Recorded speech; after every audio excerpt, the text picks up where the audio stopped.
Hello bachcho, let's see this question.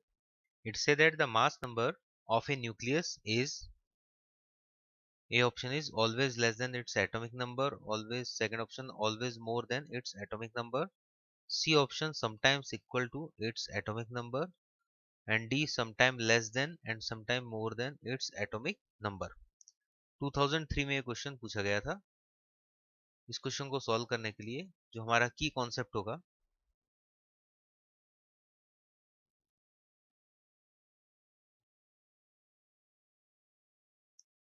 वो होगा that in the for hydrogen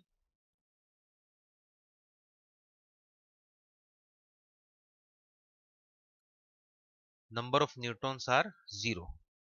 so hydrogen के लिए A1 होगा और Z भी 1 होगा। तो इस केस में A और Z दोनों 1 1 भी होते हैं। अदर केसेस में A का वैल्यू Z से बड़ा भी होता है।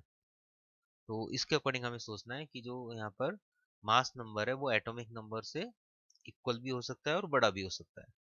सो ए ऑप्शन है always less than its atomic number, so ये option is purely wrong. Second option always more than its atomic number, always तो नहीं है इस केस में, हाइड्रोजन के केस में तो नहीं होता है, इक्वल होता है। So B option is wrong. Sometimes equal to its atomic number, this option can be more accurate compare to others.